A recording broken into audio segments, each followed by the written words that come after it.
Hello, hello, hello, hello, hello. Hey, welcome guys to Limitless Soup. We're here on a, what is today's date? Wednesday or something like that? Alright, what up Connor Rush? I see you, man. Kieran and Declan Louth. Aye, aye, captains. Alright, anyways, let's begin. The other day I sent out an email with our updated website and some video of the game and things like that. Alright, I am almost done with updating our website so I can transition us over to the new one. But the funniest thing always happens. All right, there's this guy who he runs a program out in California, and it's called ASA Prime. They've recently mixed in with West Coast Elite or something like that, and he mixed in with someone else, and they also started this gym called the Ultimate Field House. It's such a nice gym. It's so cool. He has a whole bunch of rich friends, and they get the community together. They get sponsorships and stuff like that. They have a very, very nice gym. It's awesome. All right, but when he opened that gym, he's an ex St. Mary's guy, just like I am. He went to my college years before I did, though. So we know each other, and alumni are supposed to stick together, but. I was always looking for gym time, and whenever I asked him for gym time, he would say no. And I'm like, no, but I can pay it. I'll pay you up front. He's like, no. He goes, I would never give you gym time. And I was like, why? He goes, because you're my only competition. Now he has one of the best programs in California. His dad was a local legend. I think he used to coach at San Francisco, but he coached he's a legendary high school coach from De La Salle, which is one of the best high schools in the country in terms of football and stuff like that. But they also do basketball. And he said he would never do it because I was his only competition, and my team always lost to his team. And what he meant by that was that, and he told me, he's like, any kid that I get in my program who used to be in your program knows what they're doing in basketball. And I'm like, yeah, I noticed that too. Every kid that said that they came from ASA, they knew basketball. And every other kid just didn't. I don't care how good they were, they sucked at basketball. It was crazy. And whenever they knew something, I was like, are you from ASA? They're like, yeah. And I was like, oh, that's hilarious. All right. And so he never let me have the gym. But when I sent out this email, just all my emails that I send out, it shows me who views the emails, who opens it. And this guy, Frank, whatever his freaking last name is, I forgot his last name. It doesn't matter. His name's Frank. What was his last name? Same as his dad's. Oh, who cares? All right. Anyways, Frank Alaco. There you go. All right. Frank Alaco Jr. He always opens up my emails several times. He doesn't just open them up. He opens them up, reads through them, opens them up later on. I'll see what time he opened it up because they have this little I guess a code in the emails that kind of tells me about the people opening up and what links that they're clicking on, and he always opens it up about a dozen times, through over the course of a week, and he studies everything that I do. All right, I have in my notes or my daily to-do list once a week. I view the websites of all of my competition. Lately, that competition has been nobody because we're in Colorado now. But yeah, I've seen all those programs. And I look to see when they change stuff. I look to see when they add stuff. And this guy, it's cool because he knows what the game is. The game is not who can have the most bling or who can have the most good players. The game is who can have the best program. All right, whether the kids come or not, the kids do it or not. That's second thought. All right, it's all you can do is really just study your hardest and do your best. You can't really worry about I don't know, if you're taking a test and a bird comes into the classroom and plucks your paper away and jets out the window. I mean that's out of your control. All you can do is take care of what you can control and just make your stuff the best. All right, you shoot your free throw the best that you can possibly shoot it. And I don't know, if the sun gets in your eyes, it got in your eyes that play. If it takes a wrong spin, it just did. You can't worry about that stuff. But the way that he looks at my emails, it always cracks me up because it shows me that I'm on the right path. All right. Yeah, said I would if you beat us. Let's see. Wait, Connor, you changed your profile pic back? Wow. I don't know how I didn't notice that. What's up, Noah Masseth? Hey, Sean O'Brien. So with that said, I'm gonna give you a little walkthrough of our website of how it'll be updated and where to go because it might be kind of confusing. All right. So this is just the main page of it. It won't send you here. If you type in www.50allstars.com, spelled with the 50RFIFTY, it won't take you to the front page. This is the front page. No one's really going to go there yet. I need to actually start the actual league where I'm going to have many teams. But ours will take you to our actual team page, which is right here. All right, so it'll bring you to our 50 All-Stars page. All right, and once there, all you have to do to book events is to press events. So I just don't want you to get confused. That's literally everything right there. You can look at the roster page right here. So the roster section will still look the same. I'll update that eventually, but I've made that a little bit more concise. What else is there? I made the school page. It's not called curriculum anymore because no one can spell that word. People don't go to school enough to know how to spell curriculum, so we just have the word school on there, and plus it's shorter. And we have all the things on here like the YouTube, the playlist, the drills, the latest thing like Kieran with the spin series right there, the motivational stories, the history of hoops page, so you can access that as well. All right, and let's see, we have our drills will be right there, so everything's like right here, just like wide open. We even have our stars page. Our stars page has our Hall of Fame page. All right, and if you're ever on the Hall of Fame page, you can always click on the Chinese symbol, and you can answer once a year these questions. If you answer these questions, you get a free coin for the year, and they're questions that open our eyes up to who you truly are. All right, like what would you do if you knew you couldn't fail, and things like that. All right, and it asks you a few questions, but you can only answer these questions once a year on New Year. All right, on January 1st. The only person to answer it last New Year was Finn Kaufman. He got himself a coin. All right. Let's see. What else is there? I believe that's about it. So, anyways, heads up for that. Again, you can book by the by that details page button. All right. I'm sorry. You can book by the events button right there. Here's the details page. The details page will track our transition. All right. Right here is the transition that will be on. So anyone who signs up for our league early, again, I have huge plans for this league, and the main goal is to get you guys recruited. All right, and it'll cost $2,000 a year, which is a lot, I suppose, but it's not as much as it's gonna cost the regular person. The regular person will have to pay $6,000 a year, but the first 48 people get to get in at $2,000. The next 84 people get to get in at $3,000, and then we will start giving out scholarships, which will eventually be hardships. Hardships are us providing apartments for kids. All right. I answered it. I think Gavin did too. Oh, so we had 3 people do it. All right, cool. That's dope. All right. So yes, so that's how we're going to be transitioning. These will be all of our teams. There will be a draft. Not this August, but the following August. So I have about a year and a half to get all this stuff done, and I'm super excited. And what I need to focus on is this. All right, with these teams right here, I need to get them all to understand that there's one goal. So if this were the NBA, the goal would be money. All right, we need to somehow make money.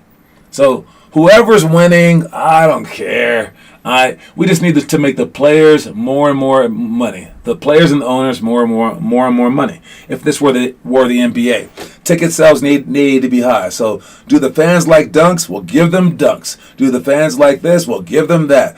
Are the Lakers the most popular team? Okay, then let them be in the championship, right?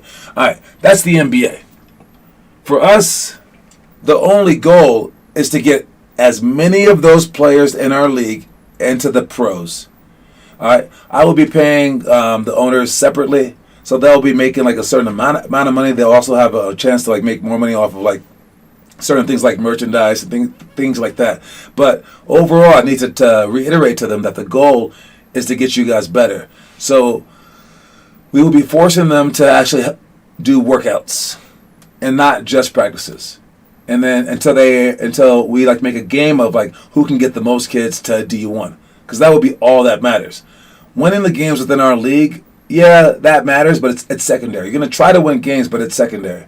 All right, we need to convince everyone that the goal is to get us to the highest level. So when one team gets really, really good, let's say, and they win like 10 straight championships and they start stacking all their teams, well, we can't have that. We'll actually just reset it, because that's not enough competition for those guys. There needs to be even competition and like struggling throughout. So it's going to be a strange sort of league because it's not about making money. And if we can get, how many people do I have on here? If we can get 1,272 people plus, so more than that, I think it's like 2,000 people, all interested in getting better and getting better, and that's our only goal. It's going to happen. All right, it's going to be amazing. All right, so that's the overall goal, and that's what we're trying to do, and that's how amazing that we're trying to make it. So, yeah, heads up for those changes. I should have it done within like a day or two. All right, so just don't get confused when you see the new page. All right, anyways, the quote of the day is, your dreams can become reality. All right, your dreams can become reality. It's mind over matter, basically. It's what it's saying. All right, don't just think that your dreams are, again, like sitting on a cloud in the sky. All right, it's not just impossible. All right, you have to truly see your dreams as like something that can be done. And even if like your dreams are so high that they honestly can't be done in the amount of time that you want it to be done or whatever, all right, truly striving after those dreams will help you achieve so much more in life. All right, going half-assed at anything doesn't really help you out for the future. All right, so have this mentality in mind where your dreams can become reality. John, there isn't even 1,287 people in Colorado. No. If you count all the cows and the snowmen and the tumbleweed, we have way more than like 2,000 people here. Okay, like 2,300. Okay, and count like all the babies, all the like the grandparents. All right, that's like 4,000-5,000 then, dude. Stop dogging Colorado, dog. Anyways, but yes, your dreams can become reality. I'm watching the Lakers little mini series that is more like fan fiction, I hear, but I'm feeling a lot of it's real. And there's this one character called Jerry Buss. He is the owner of the Lakers. His family still owns them. His daughter still owns them now, Jeannie. Right? But they depict him in the movie, and he says this whole story that I've told you guys before. And it's the story of the 4-minute mile. But I like the way he said it better, of course, because they make movies. Right? But basically, like, Roger Bannister broke the 4-minute mile. All right? It's one of our like main stories. It's in our book, like with the little kid book. It's like on like the second page under belief. Third page, make that third page. All right, believe it, then achieve it. All right, in 1954, Roger Bannister broke the 4-minute mile. But this guy brings up an interesting point, and I already pointed out like right after he broke it, many other people broke it within that same year, and now like a very, very good high school player, a high school runner, they could break the 4-minute mile too. But he brings up a better point, okay? And this point is this. The mile, which I did know this part. The mile it's however many feet it is, 5,280 feet, something like that. All right. That was figured out by a Roman soldier just taking off and running 1,000 strides. Just someone. It's stupid. We should really change the measurement, but whatever, okay. All right. And it's 1,000 strides. For 2,000 years, no one could break the 4-minute mile. They thought that it was impossible. They were like, dude, even though like the mile length was created, and even though time is created by human beings, we thought that this magical number of 4 was like unbreakable by human beings because for 2,000 years, no one ever broke it. Then this guy by the name of Roger Bannister starts to run it, and he wasn't even on like the right time, the right pace at the 3 lap mark on his last lap. But then he starts like speeding up because he heard like the crowd roaring up, so he like sped up, right? He wasn't even a professional runner at the time. He was not the greatest runner in the world by far. He was a scientist. He was a guy that just like figured out stuff and like whatever, tinkered with stuff and figured out the numbers and how fast he would have to run. And he's the first person that broke the record, okay? Which is cool, right? But the cool part is it took 2,000 years for someone to break that record. The next person to break it broke it 46 days later. You don't think that was a mental barrier? Of course it was. Because then like 10 other people broke it within a year. Then within a decade, like hundreds of people broke it. But for 2,000 years, no one broke it. People were trying. They just didn't think that they could. And when you don't think that you can do stuff, that forces you not to be able to do it. So get that out of your mind that your dreams can't become reality, and then your dreams probably will become reality. All right. Hey, I've seen this quote before. Exactly. Now we have a story of it actually that I drew up. But yes, I just like that take on it. I didn't really measure it like that. I didn't think about the fact that like we've had the word mile for 2,000 years, and then someone breaks the 4-minute barrier, and then 46 days, a month and a half later, someone's like, oh, I did it too. A month after that, oh, I did it. Well, why did you do it before? Were you not trying? Of course they were trying. They just didn't know it could be done. So try to keep a positive attitude about things and just go towards stuff as if it were actually reality. All right, and that's what I'm doing with my league. That's what I did with my 50 All-Stars program. People tell me it couldn't be done.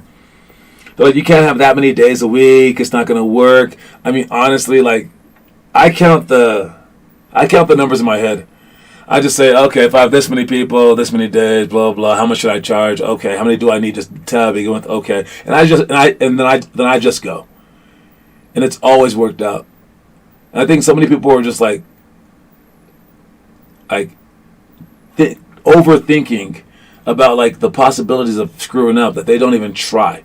All right, so begin to try, por favor. All right, elementary school workout. All right, this is the stuff that we are doing on, I believe, what is it? Next Tuesday. Yes. All right, we have the Manu Ginobili layup, hand off to 2 shots, offensive free throw rebound, side and right, 0 to 3 seconds down by 3 with free throws, and then 5 on 6 press break. Out of all those things, I want to talk about is the, I would say, our handoffs do need to get better. When you dribble at someone, you want to be dribbling to create. And you can create with the on-ball screen as well. So this is like a pick and roll plus a handoff. It's not just a handoff. So you have to make sure that you do a jump stop with the ball, present it with 2 hands on it. Then it can go to 1 hand. Then you slightly flip it up to your hand so it doesn't go anywhere else. And then they should be rubbing off you as if it were a pick and roll. The advantage of this is that your player has to stay in front of you so that now they can't heavy show. So when you guys are coming off pick and rolls, it's hard when you guys set them up and they see your pick and roll and then they're showing heavy, right? But if you go off a handoff and you make it like a pick and roll, now you have the luxury of a pick and roll without the heavy show. So we should be more in attack mode on our handoffs rather than in survival mode. I think when we go for our handoffs, we're like scared and we're like, just get the ball out of my hand, hurry up, like that. All right, so you want to go to attack mode. You're aiming for him. If you're aiming for the defender who's guarding the wing, and the wing player is setting himself up to go back door possibly, and then coming for the handoff, it should be a much more, I guess, powerful play. All right, moving on. Let's check our trivia question for the day right after the picture of the day. Actually, the picture of the day is cool. All right, picture of the day is Ja Morant's late game heroics. All right, and man. Cat messed up, dude. The freaking Minnesota Timberwolves were on their way to winning this game, man. And then what did he do? I mean, it wasn't really Cat, but Cat was like like talking to the crowd and stuff like that. He was like, "Yeah, boy." But then Pat Bev, he made the little man comment. Why? You were up by like 15 or something like that, man. Why would you do that to Ja? You know what Ja can do. He's a dangerous man. Then Ja, from that point, from the second that freaking Pat Bev put his hand down and said, "You too small," Ja Morant finished with every single point for his team, including an enormous dunk and a last second play to just finish it with 1 second left. All right, but the dunk might have been better than the game winner somehow. I don't know how, but it just was. The dunk was okay. I know everyone uses this, but I'll say it too. It was a jaw dropping. All right, watch it.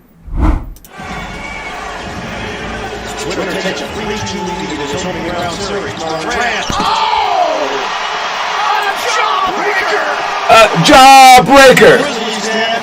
It is Ja Morant on the full extension.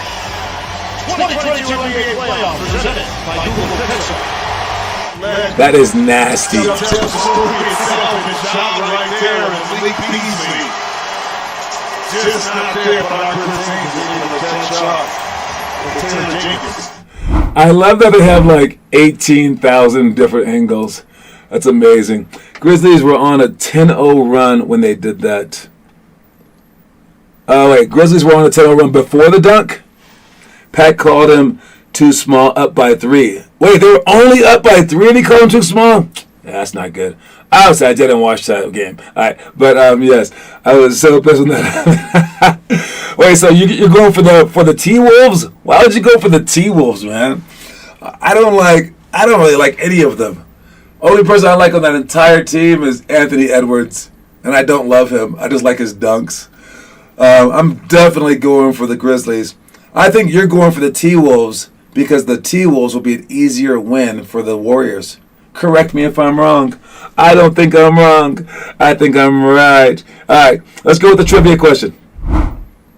Trivia question for the day. I'm going to go here, press the button. I have not pressed it yet. We're going to see what I got here. Oh, my God. All right, so it is giving me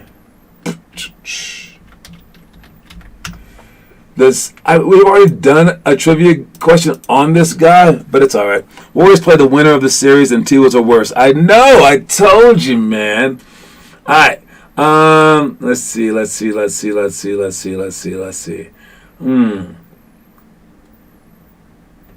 All right. So I'm watching the show Winning Time. All right, I told you that, and this question will be about Magic Johnson. All right, because that was the random thing that came up. But I heard a story when I was younger, and they didn't address it in the movie or anything, but I just remember it.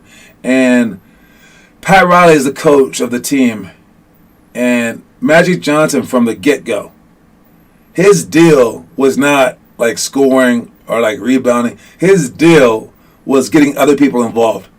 He was a superstar of getting other people involved. And I don't think there's that many like selfless players like that, especially like these days. Who's thinking, I want to get someone else a whole bunch of points besides Draymond Green? I mean, like, that guy's invaluable because you can stop one player from scoring, but you can't. It's hard to stop a player from getting other players to score. I mean, it's like, dude, it's like you have like 4 different arms now. It's like your shot is now coming from there, or there, and like you're able to do so much more when you are a creator, right? But 1 year, Pat Riley turns to Buck, they called him, all right, Irvin Johnson, to Magic, and he goes, Magic, we're gonna need you to score. And Magic's like, oh, I don't really do all that, coach. He goes, but you can do it, and we're gonna need it. And then he turned it on. And he won the MVP of the league. So the question is this. When Magic Johnson won the MVP award in 1987, he was averaging a career high in points. How many points per game did he average that year? That is the question. How many points per game did Magic average in his MVP season, 1987? What is his highest career points per game? That's the question. First person to answer wins. Good luck with it. I still don't have my Jeopardy music queued up correctly. It just shows commercials. I need to figure out how to not have it show commercials. Seriously, I have to try it like 3 different times each time. Nope, still not that. How about this one? Find out why. Dude, it's horrible. Who answered it first? You guys tell me who answered first. Look up. Oh, there goes the music right there. 23.9 is it. Yes. 25.2. Connor Rush is going with 22.3. All right. Let's see. That's funny. This page has 24 as an answer and 23 as an answer. So I gotta just look it up myself. Let me see. Magic Johnson stats. And what do we have here with 1987 right there? Points per game. Points right there. And that's the answer. The answer is 23.9 is the answer. All right. So the person to answer that was indeed Finn Kaufman. Finn Kaufman takes a 1-point lead coming around the turn. And we are almost at the end of the month. So we have, 28th, 29th, 30th. 3 more days. And Finn Kaufman just took a lead. I don't know if I should round. All right. This trivia is rigged. You answered the wrong question, too. Jeez Louise. I used to collect trading cards. And I would know this answer when I was younger, by heart. All right. Anyways, let's go to our story of the day real quick. I don't believe in team motivation.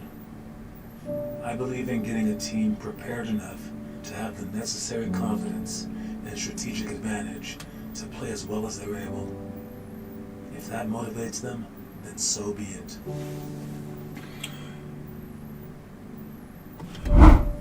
Alright, that is not my quote, but it's a good quote. I don't believe in team motivation. I believe in just getting a team ready. I would love for that to happen, but a large part of my job is just screaming at you guys and hyping you up. My dream situation, not only is to have kids that are all about it, right? But it's to prepare so well during practice and during training that I don't have to say anything. That would be amazing. During games, just to be nah, we talked about it. I think about that for parents all the time. When your kids go off to college, all the parents who are scared, they're mainly just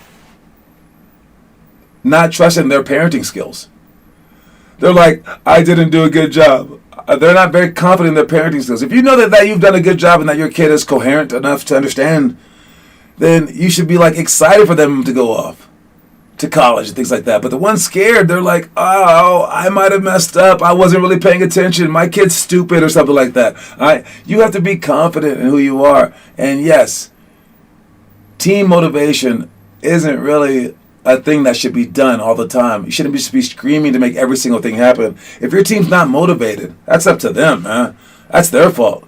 All right? All you can do is probably prepare your team and then to give them enough and provide them with enough background and doing the moves, doing the plays, so that they are confident ones. But when I look at the roster page, you've seen the roster page, man. It has all of our players at the top, but you can quickly see that there's a huge gap.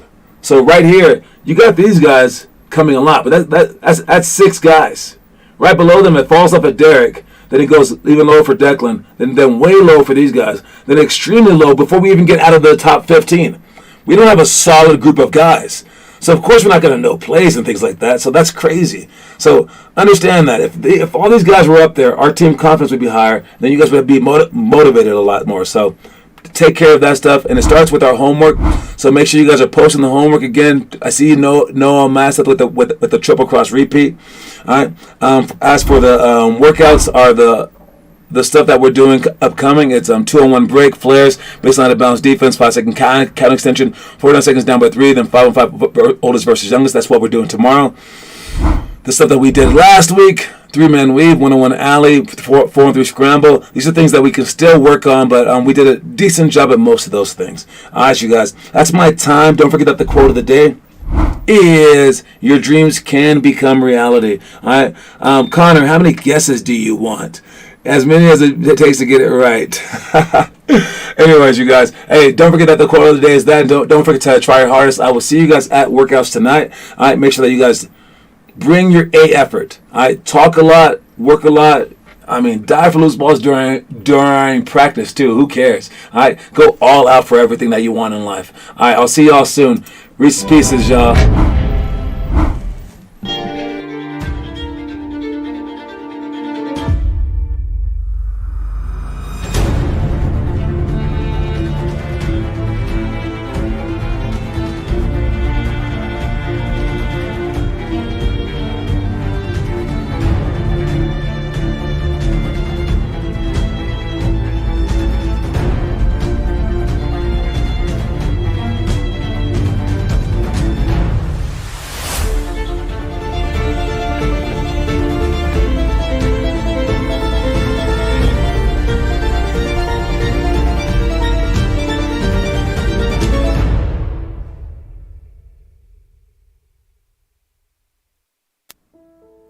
Take the most amazingly talented team of 12 players in the country right now. If they replace the worst player on their roster with you, and you would be inspired to work harder than you are now because of the opportunity, then the fact you aren't working that hard now is one of the reasons you can't make that team in the first place.